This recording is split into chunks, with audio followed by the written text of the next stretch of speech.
Thank you. Give yourself a hand as you return to your seats. Now, that's how we learn a brand new thing. That song was written by Eddie Watkins Jr. If you Google it, you can listen to it at home. Simon's going to put it up on the website so that you can hear it as your anthem, because we want to welcome people who come in the door. We want people to know that this is a safe sanctuary for them to be in. Are you up for that? Are you up for learning a new thing? You know, I'll give you a little joke here to think about it, because I want you to always be willing to learn a little something new. And somebody came to me several years ago, or didn't come to me, came to another teacher and said, I really don't like change. And she goes, oh, are you still wearing the same underwear you wore last Wednesday? Wow. And I go, well, no. She goes, well, then I think you're open to change. And so what we have to do is be open to a little change. But Eddie Watkins Jr. wrote this song for all the centers for spiritual living. So one of the things that we talk about is oneness and our connectivity. If you can imagine, there are 400 centers just like this one around the world, all singing the same song when they get together. That connects you with that oneness. So, I want to officially say welcome. It's so good to be with each and every one of you today. If this is your first time here in our sanctuary, thank you for being here. Thank you for being a part of this. Thank you for coming in to see what this is all about. If this is the first time that you are hearing us via YouTube or Facebook Live or otherwise on the internet, we see you too. We feel you as well. We welcome you to this experience that we call CSL Visalia. So, if you're ready to be inspired, to know what's going on, I'm going to turn it over to Donna so she can give you the announcements of what's happening here at CSL Visalia. Thank you. Good morning, everybody. Happy Father's Day. We have some fathers here, it looks like. How wonderful.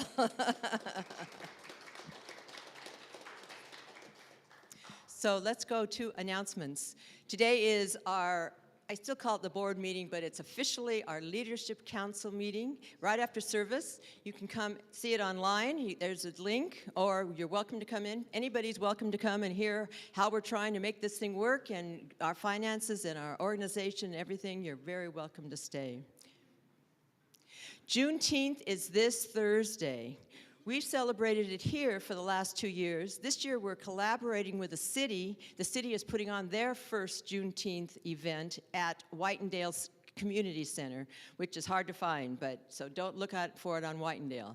But we hope you'll go. It's from 4:30 to 7. We're going to have some of our people there. Buddy Jones will be sort of hosting, and he'll be playing drums. And our own Tino will be giving the opening welcome, the Native American opening. And then we're going to have fun things, things for kids to do, and well, they're trying to find some art. I don't think they've found any art yet.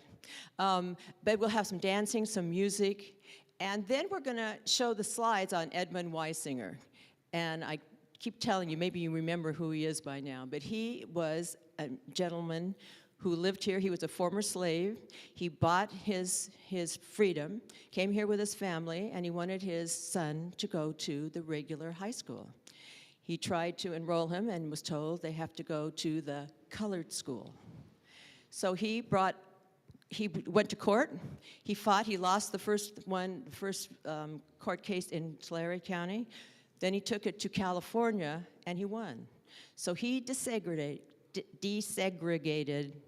California schools. and he was a man from Visalia. So we're going to show a short slideshow on him at the event. We're going to have a table, and we're going to need a few people to help us with the table. So if you're able to be there and can sit at our table, our information table for a short time, let me know, will you? Because we need just a couple people doing that. It'll be wonderful. I hope you can all come. And our baby contest. We now have 6 babies in our contest. Yay! So we have Gigi up there in the corner looking so sweet. We have Fable, who has this wonderful necklace around, I keep forgetting it's his neck. Then we have a newcomer. This is Zara. This is Rita Barron's 4-year-old great-granddaughter. And Rita informs me if she's in the mood, if Zara is in the mood today, she might be bringing us cookies after service. So we can be able to put money in her little pouch. Then we have Peanut Butter, Donna W's cat, and Kismet, who is Jamie. Does everybody know Jamie over here? She comes with Reverend Jack. She has this wonderful parrot. It's a little hard to tell, but she looks like a gorgeous little parrot. And Kismet brought cupcakes today, so we'll put money in her pot. And then, of course, we have Snickers, and that's Lori Kathleen's beautiful dog up there on the top. So we brought food two of them brought food last time, and we made, what, $70? $70 out of 2 little things food. So baby contest is fun, but it's also our fundraiser every summer that we do. And whichever baby earns the most money with their fundraisers is our mascot for the year. We put the picture up on the wall, and we sometimes have them in the newsletter, and hopefully Coco, our current mascot, comes. He's here right now, asleep. Okay. Usually he's wandering up here. Okay. So we hope to see some of these babies here also. So we'll see you. Enjoy the food we have out in the back afterwards, and babies. And if you want to donate money to a favorite baby, even if they don't have something going on, you can put money in their little pot. Okay, I'll turn it over to Gwen, our host. I just forgot. Good morning, everybody. Thank you all for being here, and welcome again to CSL Visalia. We're glad you came. So we're going to move forward. We're going to start with our mission statement. It'll be up on the teleprompter, so if you please read it with me, I'd appreciate that. So, Center for Spiritual Living Visalia is the place everyone comes together, connecting in love and learning how to create abundant, joyful, and peaceful lives. So we're going to move forward with our first song this morning, and they are singing, I Can See Clearly Now. Yeah, you don't want me to sing.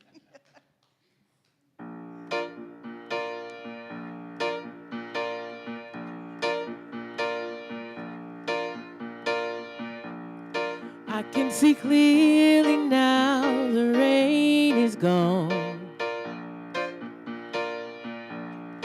I can see all obstacles in my way. Gone are the dark clouds that had me blind. It's gonna be a bright, bright, bright, bright, sunshiny day.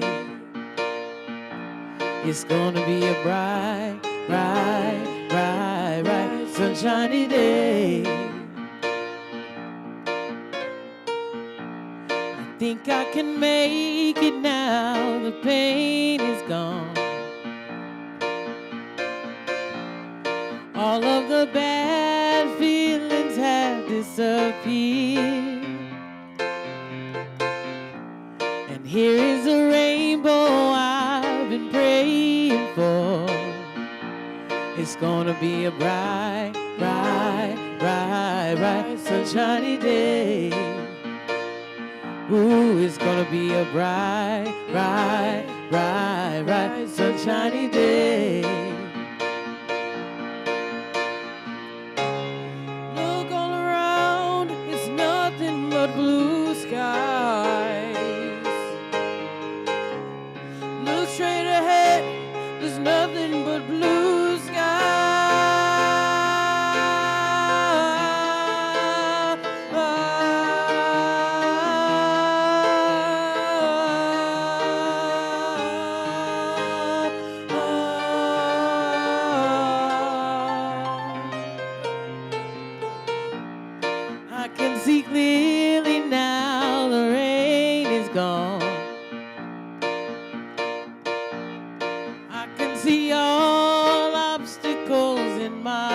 sunshiny. There we go. Put your hands together.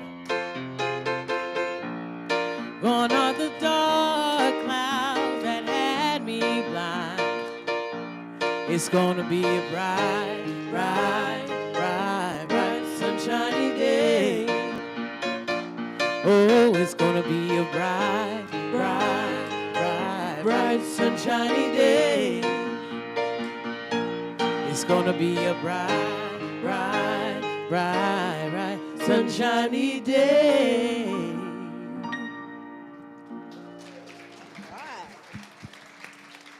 Thank you, thank you. That's our very own Hope Garcia, her beautiful daughter Dawn, and we have with us today Chase Sanborn, which I appreciate you being here as wonderful pianist. Thank you.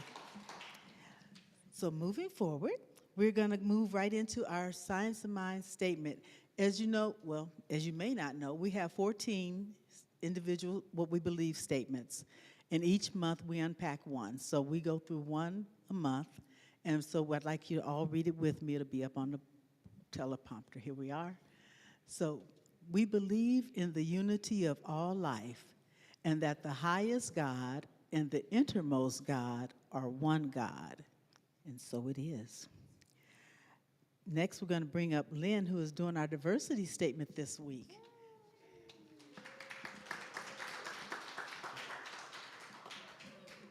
Thanks, Gwen. Hi, I haven't seen you guys in a while, so it's good to be here and see everybody. So what I want to do this morning as part of the diversity quote is to talk a little bit about someone I've admired for a long time. His name is Howard Thurman, and he lived in 1899 to 1981. He was an influential African-American author, philosopher, theologian, educator, and civil rights leader. He was the dean of chapel at Howard University and Boston University for more than 2 decades. He wrote 21 books, and in 1944, he helped found a multicultural church. Thurman was considered he was considered one of the 3 greatest African-American preachers in the early 20th century. And he was a social pioneer, a compassionate mystic, and mentor to Martin Luther King Jr., who introduced him to Gandhi. This is a man who inspired me a lot because I was exposed to his famous baccalaureate address to Spelman College. He gave that address in 1980, and it made a lasting impression on me when I read it, The Sound of the Genuine. It's a robust concept. I'll never tire of considering who I am and who you are. But in trying to come up with our quote for today and present something that was apropos, I'm smiling because the Spirit had a lot to do with this choice today. I had a little help from the theme, but then it's gone much further than that. So that was going to be my quote, the famous quote from that speech. But once I started unpacking that, I realized there was one that's much more applicable to today. But if you haven't ever heard the Spelman College speech, let me tell you a little bit about what it says first, but this is not our quote today. And he stated, if I hear the sound of the genuine in me, and if you hear the sound of the genuine in you, it's possible for me to go down in my spirit and come up in your spirit. So that when I look at myself through your eyes, having made that pilgrimage, I see in me what you see in me. And then the wall that separates and divides us will disappear, and we will become one, because the sound of the genuine makes the same music in both of us. So I was so inspired all those years ago when I read that, and have always loved reading things about him. And that famous speech contemplates that living by the sound of the genuine, individuals are empowered to resist external manipulation and stay rooted in their convictions, especially in the face of adversity.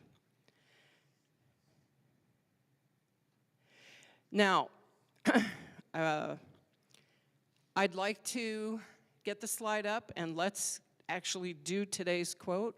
I think it is very apropos for what's happening. So it says, don't ask yourself what the world needs. Ask yourself what makes you come alive, and go do that. Because what the world needs is people who have come alive.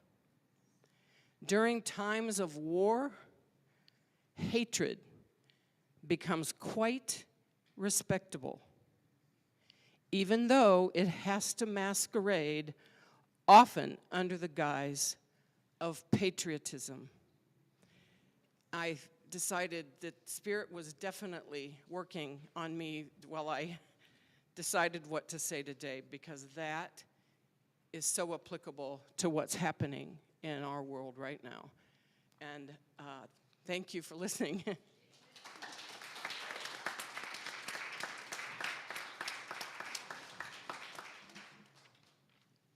Thank you, Lynn. That was a wonderful quote that you chose, or Spirit chose for you. So we're going to move forward, and we're going to go to our congregational song. So if you'd like to all stand and participate, I would love that. The words will be up on the teleprompter, and we will sing along with Hope and the gang over here.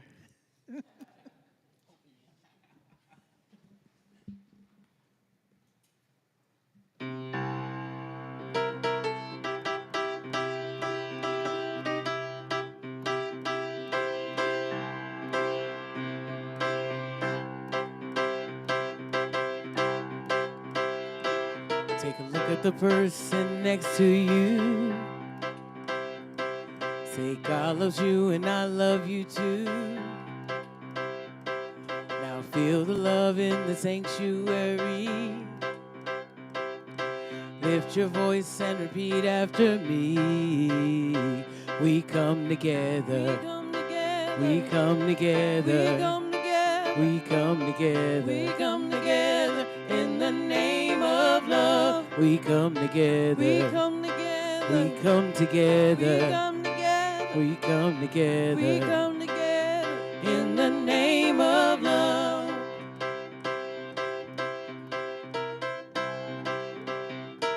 Take a look at the person next to you. Say, I recognize the God in you. Now feel the love in the sanctuary. Lift your voice and repeat after me. We come together. We come together. We come together. We come together in the name of love. We come together. We come together. We come together. We come together in the name of love.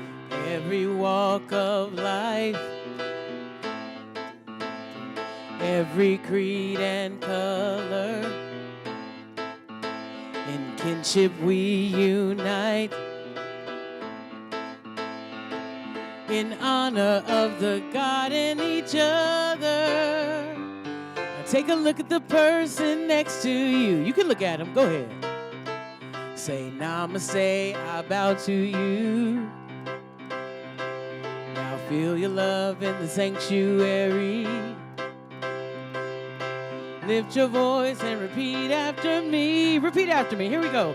We come together. We come together. We come together. We come together. Come together. We come together in the name of love. We come together. We come together. Come together. Come together. Come together. We come together in the name of love. We come together. We come together. We come together. We come together. We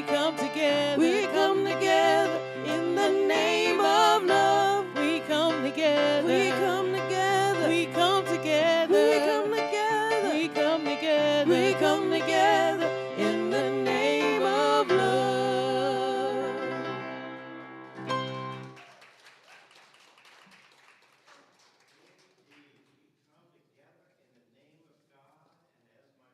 As McKinsey says, there is no place that God is not. And look at God being God. So today is Father's Day. And what I know from my 40 years of doing this on a Sunday morning, I know that some people come into the room with just a little bit of energy when it comes to this idea of Father. And I know that's not true for anyone here in this room. But I want you to kind of do what Lynn suggested. I want you to kind of go down into the spirit of your soul and imagine yourself coming up in the spirit of that other person. Not because you want to change them, but because you want to understand them. Does that make sense? You want to see, okay, help me to understand why you did some of the things that you did. Help me to understand why you weren't there for me, or why you abused me, or why you were punitive to me. If you've ever seen the play or the movie Fences, it stars, the one that I saw was with Denzel Washington, but there's this scene in this movie, if you just Googled it, you would find it. But it's a father talking to his son. And the son is having one of those vulnerable moments where he's not getting the love that he wants from dad. And he said, "But Dad, do you love me?" And the father says, "Love you? Love you? It's not my job to love you. I don't even know whether I like you. You haven't proven to me yet who you are. But what I want you to know, have you ever been hungry? No. Have you ever not had a blanket to pull up over you at night? No. Have you ever had a roof over your head?" So the son realizes, he says, that's my job as your father. It's not my job to necessarily love you. Well, many of us from a certain generation kind of know of that relative, kind of know of that man who survived whatever it was that they survived and was showing up and was operating on a set of rules that were very patriarchal, but a set of rules that really said the man's job was to provide the food, to provide the home, and to work really hard. And if they did that, their job was done. We all can kind of see that. And many times we think that that was the personality of the person.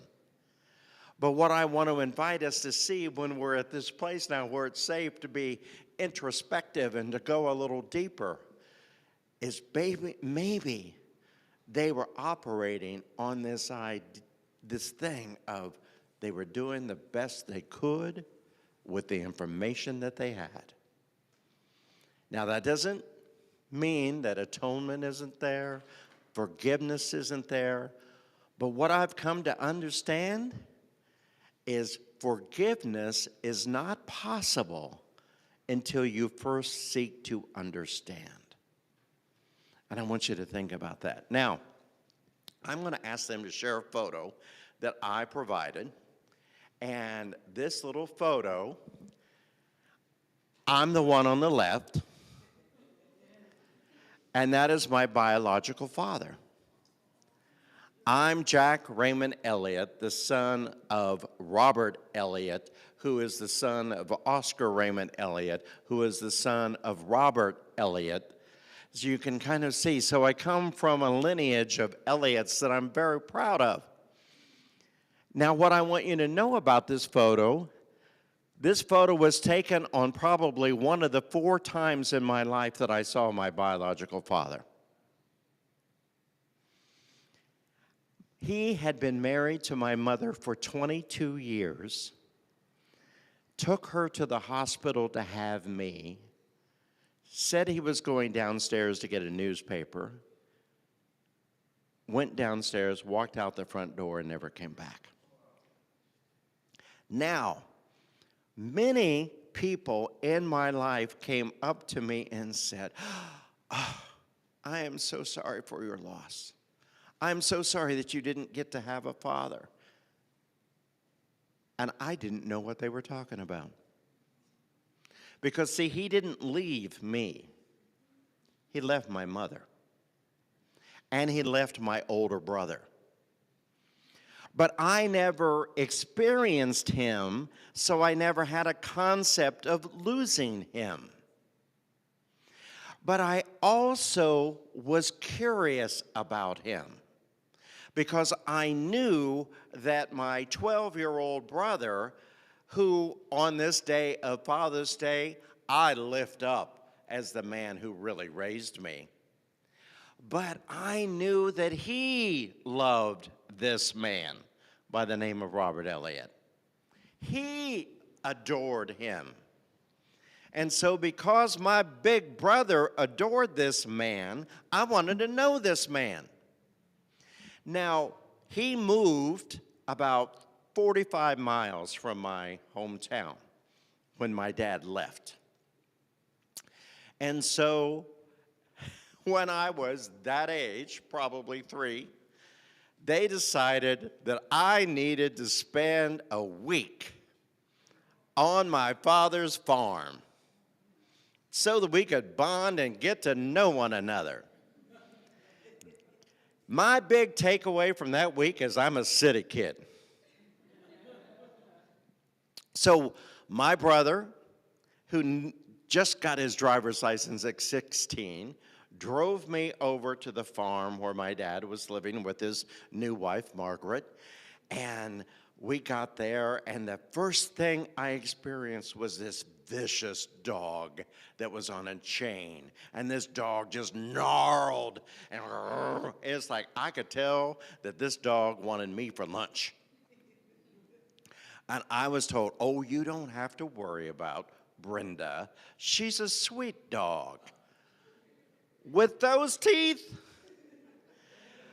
and that big chain that you have to have her chained up to, okay, fine, I'll trust.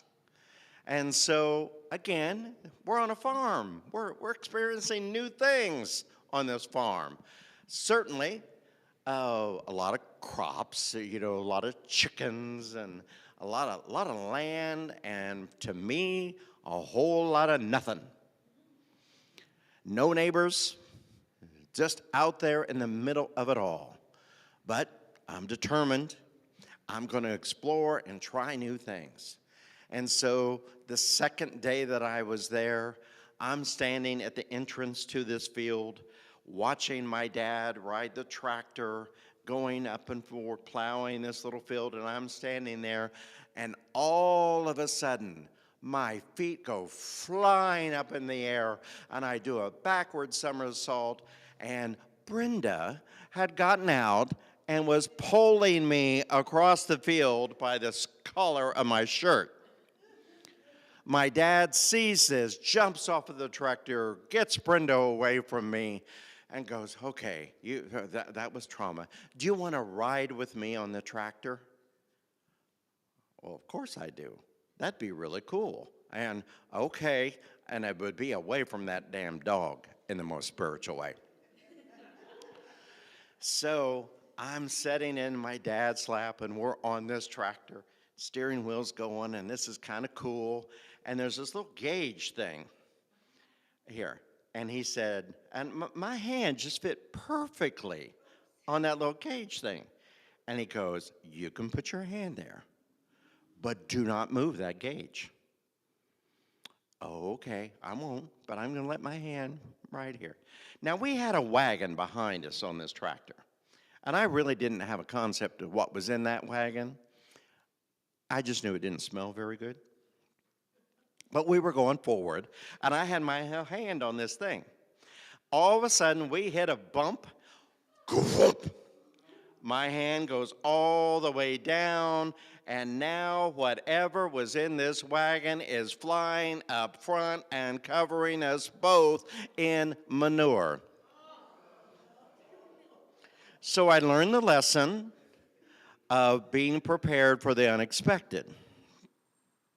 So again, we get off the tractor, we walk back to the house, and he goes, well, let's get cleaned up. And he cleaned me up, and he goes, you've had a traumatic day.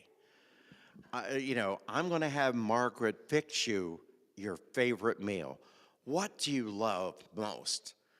And I said, fried chicken. He goes, okay, now I'm picturing fried chicken from Colonel Sanders, but I still said fried chicken. And he goes, okay, well, let's go pick one. And I go, pick one? Now, when I was standing at the entrance to that fence before Brenda decided to carry me across the field, I had noticed this funnel-shaped thing on the fence post, but I thought, that's a question for another day. So we go out into the chicken coop, and there's a bunch of chickens running around there, and he goes, pick one, pick one, pick one. And it's like every chicken was looking at me going, oh, you're my assassin. And I'm going, can we have hamburger? God knows I didn't want to know where that came from in that moment. So I pointed at the chicken, and he goes, okay. And he goes, grabs the chicken, puts the chicken in the funnel thing so the chicken's head's coming out the bottom, and goes, whack. As traumatic as that was, guess what? I did not know chickens could move once they lost their head. The body of that chicken jumped out and started to chase me across this chicken pen. So, soon the chicken falls down and made its transition to chicken heaven. And he goes, okay, take it to Margaret. You mean touch it?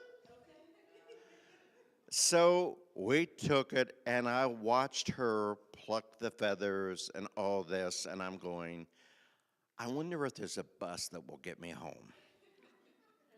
And where is my brother?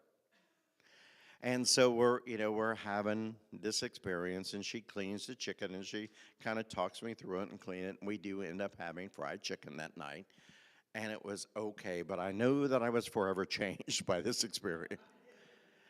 And the next day, my brother came to pick me up.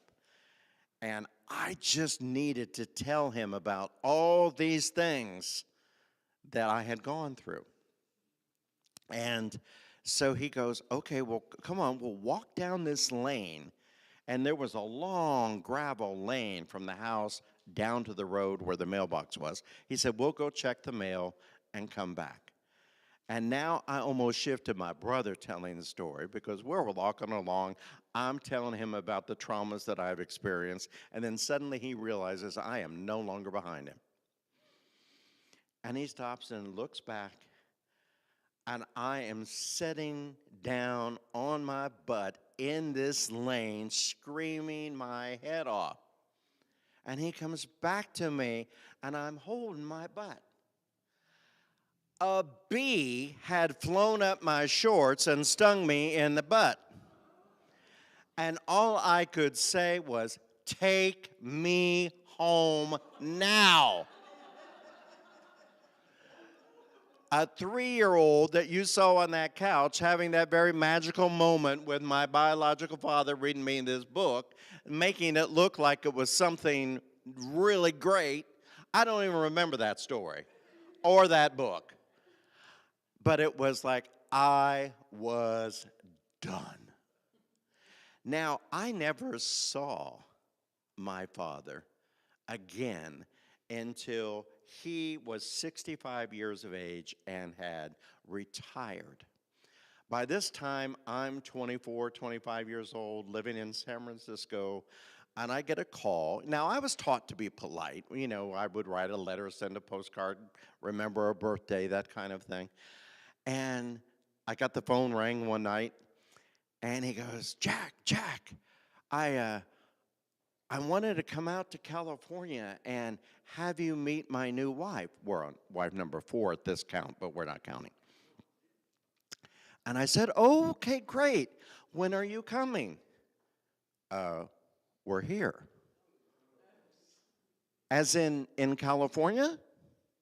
No, we're on a street called Fulton and 46th.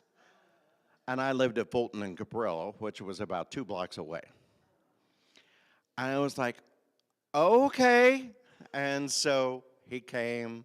I threw a little something to dinner. We had a nice little time with the 3 of us. And then his wife retired, and he and I sat on the couch and had one of the most profound conversations I had ever had with him.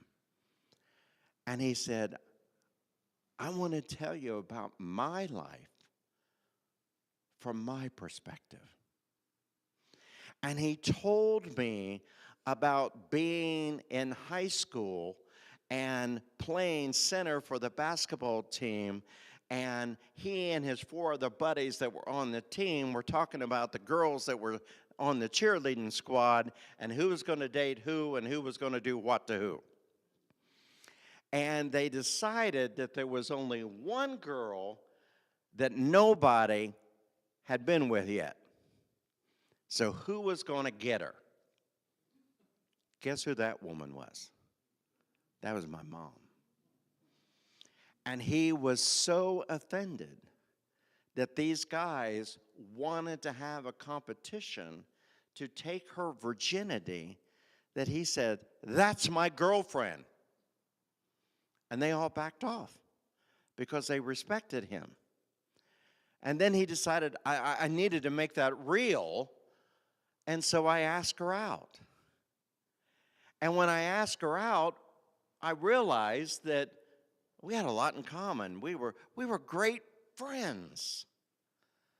And he said, and so, we finished high school and we graduated from high school, and then, the 4 other guys on the basketball team that were his best friends at the time, the first one got married and married one of the cheerleaders. The second one got married and married one of the cheerleaders. The third one got married, and so it was Robert and Winifred, the only 2 yet to be married. And it was like, everyone's like, well, when are you going to marry her? When are you going to marry her? And he said, so I married her. And he said, and I did the right thing. I did what I was taught to do. I was honorable, and I thought I could make this work. And suddenly this thing called empathy started to reflect in me. And he said, suddenly I realized I was in this marriage with somebody that I was friends with, but not somebody that I was really in love with. And I was reminded of all those times in my life when I first started to date someone, a lot of people that looked a lot like this sculpture over here, but I'm not going to worry about that. And I would fall in love immediately. And I would be broken up with and said, can't we just be friends? We'd be better friends. And it was like, oh, I wonder if that was my mom. And then I've been that person who had to end a dating relationship with someone to say, this is not going to work. It's got to be something different. This is not who I am. And then suddenly realizing, oh, I'm judging this man at this point in time for being married 4 times. But how many relationships have I already had, and I'm not even 30 yet? And I thought each and every one of them was the one. oh, I need to understand. So my dad retires. He has a great life in the town that we grew up in. And I still maybe have seen him as an adult a half a dozen times. And I realize each and every time that I'm with him that if I really listen to him, we are more alike than any other human being I've ever known. And I'm just kind of packing this away. And he makes his transition, he passes away. And my older brother comes to me and says, would you officiate the funeral? And I thought, what am I going to say about this man? I don't know him. What I know of him is he left my mom after 22 years of marriage, ghosted her, never gave her $1 of child support. But now, if I really think about it, that contributed to her emancipation, and she went to work, made her own money, and became a thriving individual because she had to. What am I going to talk about?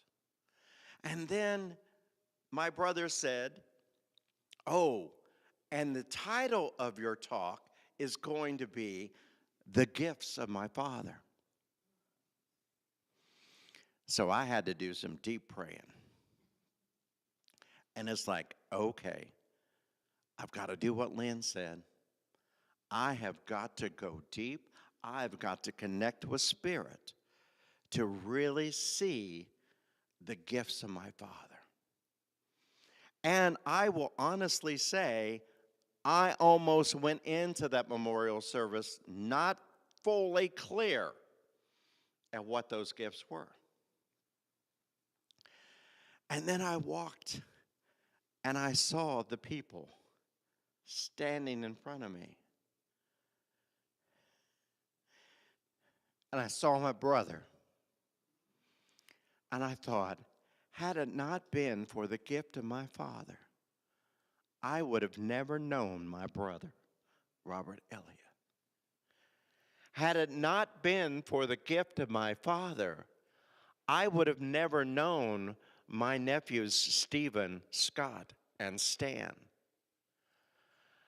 Their mother, my sister-in-law Ruth, would have never known the gifts of her children had it not been for the gift of my father.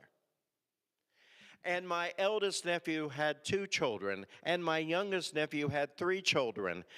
And my youngest nephew's 3 children were also boys. So there was Grant, Benjamin, and Luke, all right there with Stephen, Scott, and Stan to carry the Elliott name on. And suddenly I realized there were 8 men standing here that would not be on this planet today without the gifts of my father.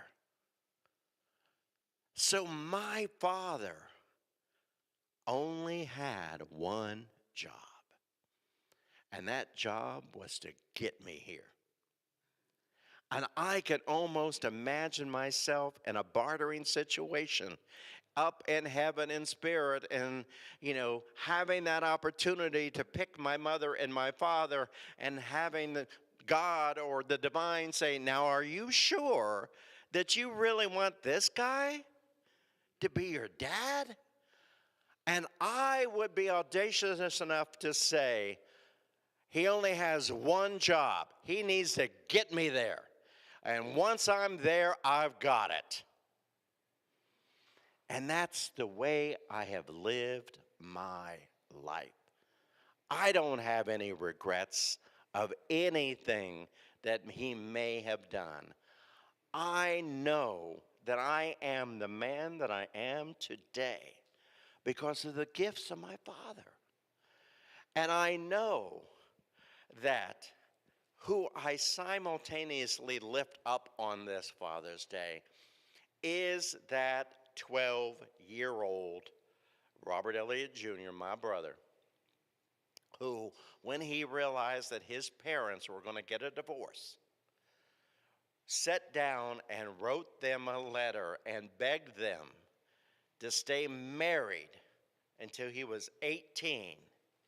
And if they would stay married till he was 18, he would adopt me and raise me as his own.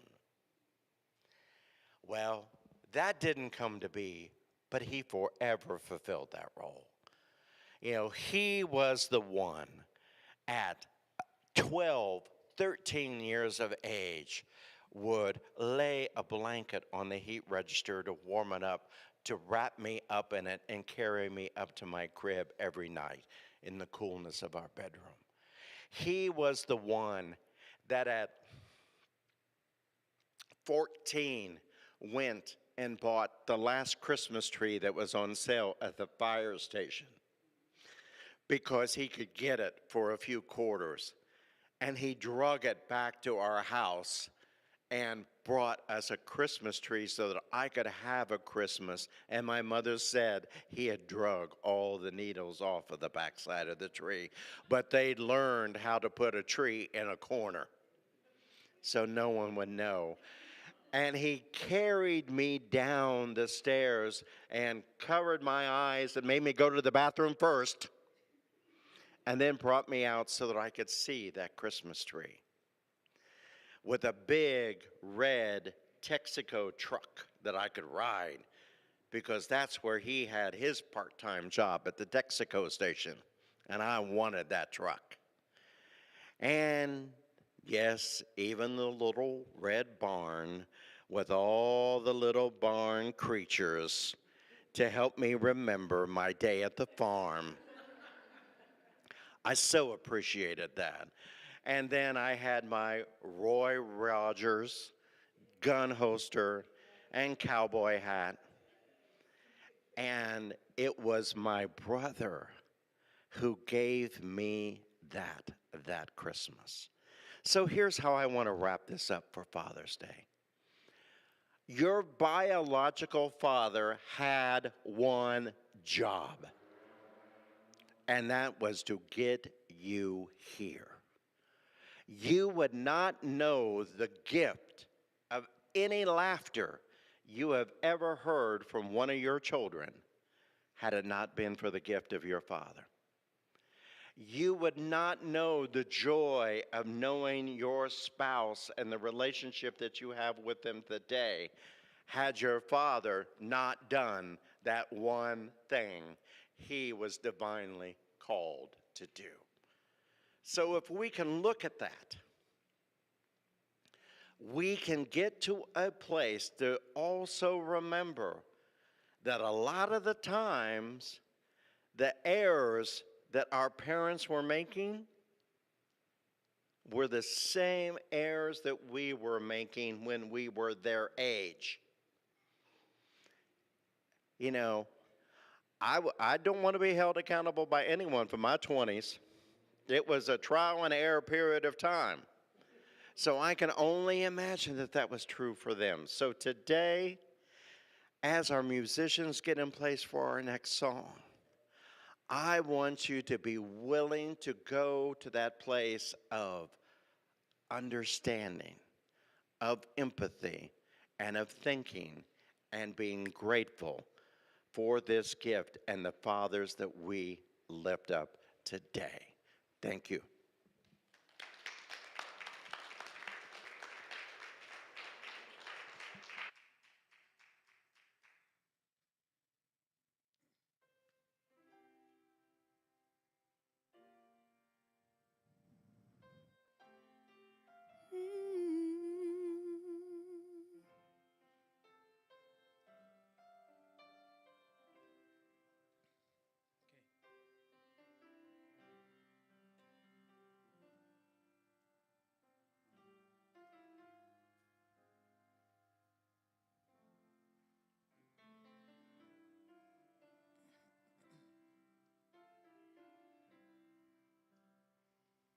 You will do amazing things with the choice each new day brings, and with every step you take, bless the progress that you'll make. The reason you live is there's every gift you give. Love your life and love your dreams. You will do amazing things. Amazing, amazing.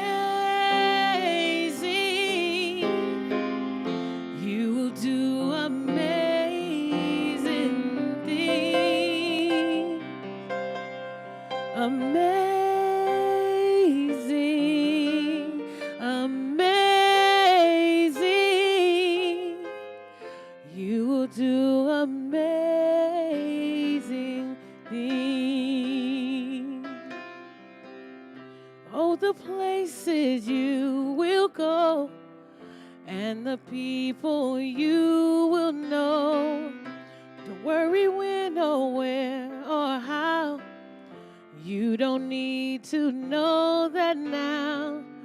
You're on the right track.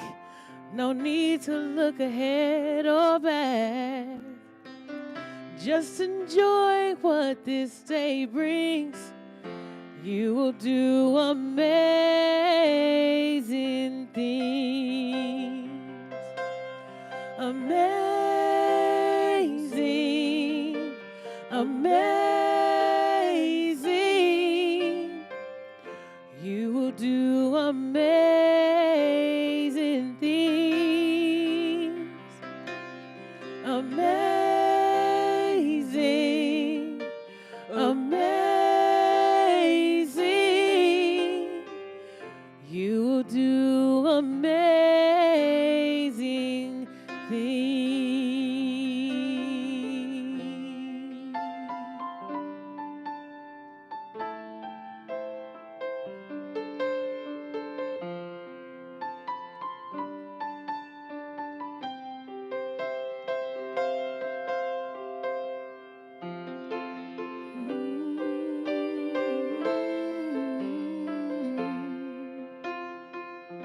Close your eyes.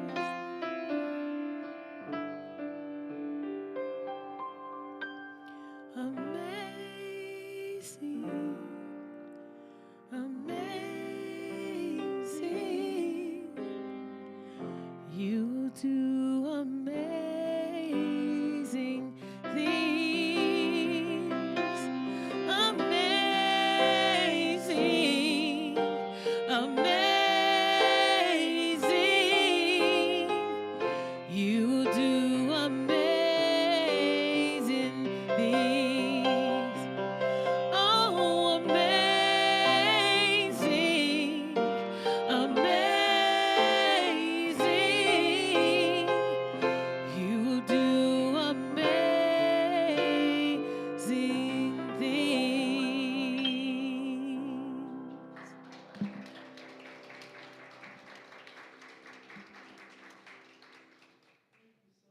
Was beautiful, absolutely amazing. I'd like to give another hand, please, for our beautiful, wonderful van. We have Hope, we have Don, and we have Chase today. Thank you. Guess I shouldn't put the mic down. So we're going to move forward with our conscious giving. Can I get two ushers to come forward?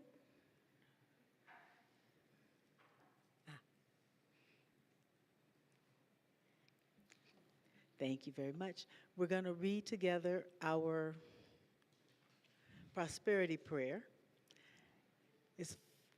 We'll read together, please.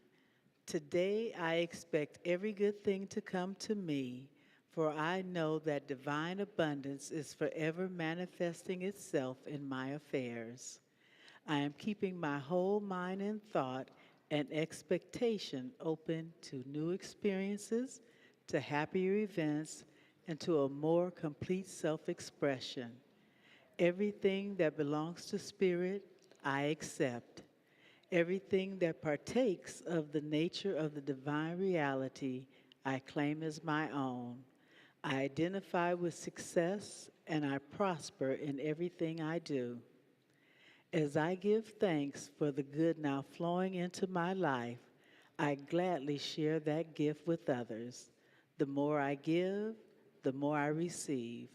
I experience a deeper consciousness of peace and security, for I know that I am in the embrace of a warm, loving presence. My cup runneth over. I exist in limitless possibility. And so it is.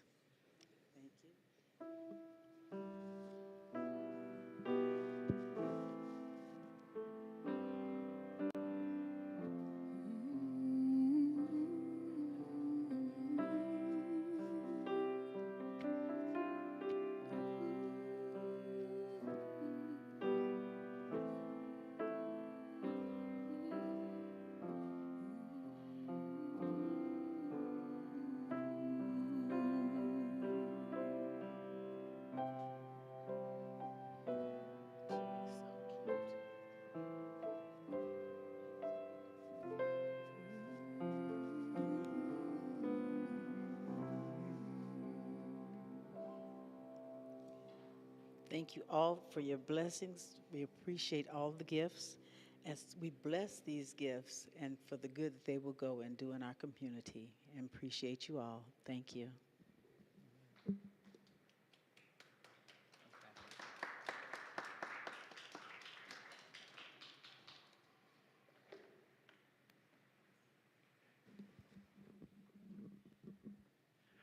I so love that last song, and I would like for us as we gather in our circle to think about that last song and the amazing gifts, to see this whole circle of fatherhood the other way, and imagine that that is what a father sees in his child's eyes when they're first born or when they're growing up or having that first graduation, that I just know you're going to do amazing things. Let's make a circle. As we come together in our circle for this time, I am reminded that we have had a week and we have had a weekend in our country. And if there ever was a time for us to remember that peace is an inside out job, it is now. And so we end each service at CSL Visalia with this song, "Let There Be Peace on Earth and Let It Begin with Me."